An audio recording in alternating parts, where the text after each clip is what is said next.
tell me a little bit about what you would like to see President Biden do here right now? It's a very challenging time, not just for the Democratic Party, but for the United States. And it's a time, I think, that begs for bold, dynamic leadership.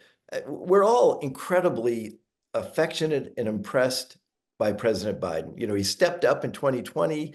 He's been a very capable president. He's got every chance to go down in history right next to George Washington, but he needs to do that. And I don't think there's any reversing the damage done by the debate, a week and a half ago. And, we desperately need someone leading the ticket who can articulate a better future for this country. And if we don't, I think we're all just in great fear that we're heading into some hellscape that takes our country and a lot of the world down with it. What's your ideal scenario here between now and the convention? Right now, we're headed for the rematch nobody wants. I don't think there are more than, family members of the two candidates in America who are that excited about a rematch between Donald Trump, a convicted felon, and Joe Biden, who has served the country well, but is past the time to be in that position. And so we've got the chance to sort of say, nope, we're turning over a new chapter. We're going to expose the world in America to some of the most incredible young leaders. And trust me, there are some stunningly capable leaders in the wings in the Democratic Party. And so let's lean into that. We've got 7 weeks, 6 weeks now to put together something remarkable. And other countries go start to finish with entire elections in 6 weeks. So it's not as though, that's an impossibly compressed time frame. If we said in a very short period of time, we're going to do this, we're going to showcase the dynamic younger leaders we have in this party. We're going to help America and the world understand their visions for a better country and a better global order. I think we blow people away. What do you make of how President Biden is responding to all the criticism here? He's out with an interview on MSNBC today where he's pretty defiant. He says he's not going anywhere. He's essentially saying nobody else can do the job that I've done. He's sort of saying the same thing in a letter to Democrats. Is that the right way to respond to all this? I think that it's incumbent on his family members, his advisors, to intervene and just say, you've been fantastic.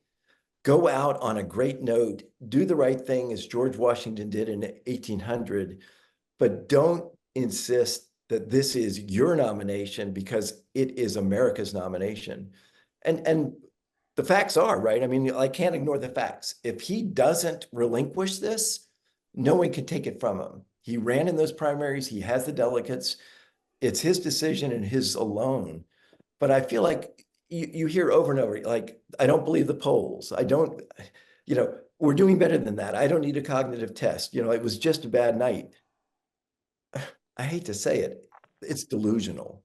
I mean, he's running against a guy who daily shows us rank incompetence and corruption and dishonesty. I mean, the worst possible role model for the world's kids, and he's behind in the polls, and he's not behind slightly. It's just at some point you just have to say it's time for a change. And I think that's the contribution we're trying to make here, is to say we don't have to go from one dismal option to a second dismal option. If we act decisively, if we bring courage and leadership and vision to what's possible, we could go from one losing option to something that just inspires the country. And I'd say, since we floated this Blitz primary idea, which is, it started just as like a few of us saying, what could we do? The interest, the enthusiasm, I mean, I'm getting barraged with people saying, my gosh, of course, this is what we should do. This would be incredibly interesting. I mean, like, yes, yes, yes. Why a Blitz primary and not just hand it right over to the vice president? Make it simple. If we did a Blitz primary, she would be the clear favorite. She'd obviously be one of the candidates. I think she feels she's ready for this. She may well blow everybody away in the process.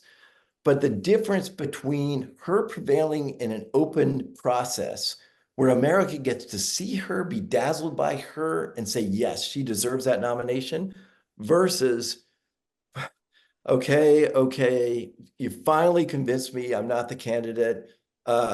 like we're running it's the Olympics, it's the Summer Olympics. We're running a relay, we're way behind. I'm stumbling in and I just desperately hand the baton to the runner I can find.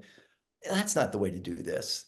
She would be better off, the party would be better off, the whole election would be transformed if we showcase a number of people with compelling visions that they articulate in their own way and let America get to know those candidates and get excited about a process where we select. And, we're the only, I mean, who else thinks you need 18 exhausting months of primary process to decide who your nominee is? I mean, that's ludicrous, right? I mean, like, you just say it and you say 18 months to pick a nominee with a process that by the end, everybody's just sick of it. 6 weeks, we could do it.